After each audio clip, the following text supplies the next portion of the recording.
सभी भक्तजनों को जय श्री कृष्ण। श्री सुखदेव जी कहते हैं, राजा ने भगवान का ध्यान किया। उसी समय उस महान समुद्र में मत्स्य के रूप में भगवान प्रकट हुए। मत्स्य भगवान का शरीर सोने के समान देदीप्यमान था और शरीर का विस्तार था। 4 लाख कोस उनके शरीर में एक बड़ा भारी सींग भी था। भगवान ने पहले जैसी आज्ञा दी थी उसके अनुसार वह नौका वासुकी नाग के द्वारा भगवान के सींग में बांध दी गई और राजा सत्यव्रत ने प्रसन्न होकर भगवान की स्तुति की।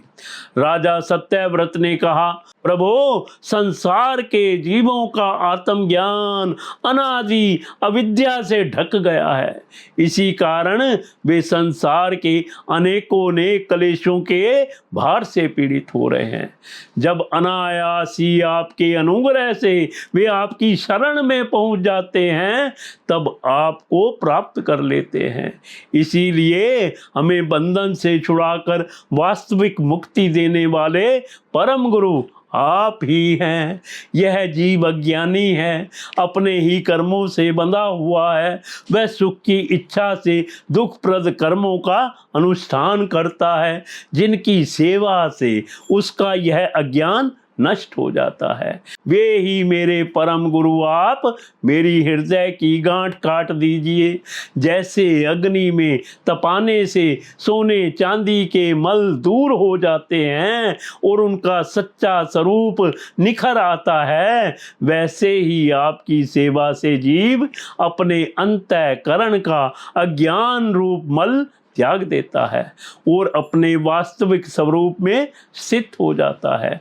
आप सर्वशक्तिमान अविनाशी प्रभु ही हमारे गुरुजनों के भी परम गुरु हैं, अतः आप ही हमारे भी गुरु बने।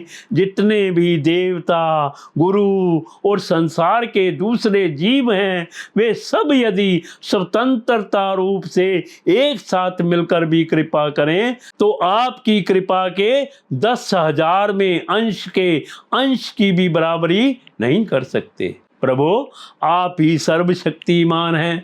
मैं आपकी शरण ग्रहण करता हूँ। जैसे कोई अंधे को ही अपना पथ प्रदर्शक बना ले, वैसे ही अज्ञानी जीव अज्ञानी को ही अपना गुरु बनाते हैं। आप सूर्य के समान स्वयं प्रकाश और समस्त इंद्रियों के प्रेरक हैं।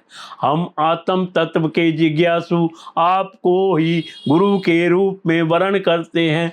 अज्ञानी मनुष्य अज्ञानियों को जिस ज्ञान का उपदेश करता है वह तो अज्ञान ही है।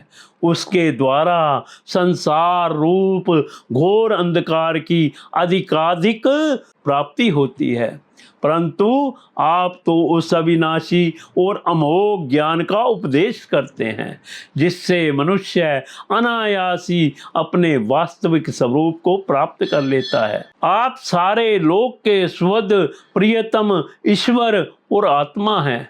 गुरु, उसके द्वारा प्राप्त होने वाला ज्ञान और अभिष्ट की सिद्धि भी आपका ही स्वरूप है। फिर भी कामनाओं के बंधन में जकड़े जाकर लोग अंधे हो रहे हैं। उन्हें इस बात का पता ही नहीं है कि आप उनके हृदय में ही विराजमान हैं। आप देवताओं के भी आराध्य देव परम पूजनीय परमेश्वर हैं। मैं आपसे ज्ञान प्राप्त करने के लिए आपकी शरण में आया हूँ। भगवन, आप परमार्थ को प्रकाशित करने वाली अपनी वाणी के द्वारा मेरे हृदय की ग्रंथि काट डालिए और अपने स्वरूप को प्रकाशित कीजिए। श्री सुखदेव जी कहते हैं, परीक्षित, जब राजा सत्यव्रत ने इस प्रकार प्रार्थना की तब मत्स्य रूपधारी पुरुषोत्तम भगवान ने प्रलय के समुद्र में विहार करते हुए उन्हें आत्म तत्व का उपदेश किया। भगवान ने राजश्री सत्यव्रत को अपने स्वरूप के संपूर्ण रहस्य का वर्णन करते हुए ज्ञान, भक्ति और कर्म योग से परिपूर्ण दिव्य पुराण का उपदेश किया, जिसको मत्स्य पुराण कहते हैं। सत्यव्रत ने ऋषियों के साथ नाव में बैठे हुए ही संदेह रहित होकर भगवान के द्वारा उपदिष्ट सनातन ब्रह्म स्वरूप आत्म तत्व का श्रवण किया। इसके बाद जब पिछले प्रलय का अंत हो गया और ब्रह्मा जी की नींद टूटी, तब भगवान ने हयग्रीव असुर को मारकर उससे वेद छीन लिए और ब्रह्मा जी को दे दिए। भगवान की कृपा से राजा सत्यव्रत ज्ञान और विज्ञान से संयुक्त होकर इस कल्प में वेवस्वत मनु हुए।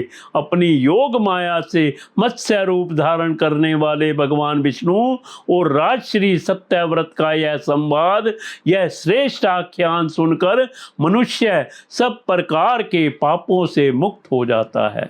जो मनुष्य भगवान के इस अवतार का प्रतिदिन कीर्तन करता है, उसके सारे संकल्प सिद्ध हो जाते हैं और उसे परम गति की प्राप्ति होती है।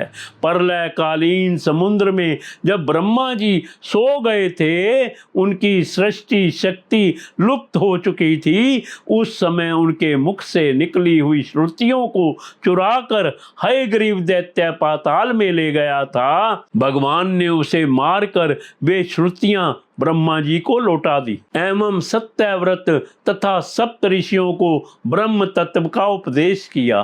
उन समस्त जगत के परम कारण लीला मत्स्य भगवान को मैं नमस्कार करता हूँ।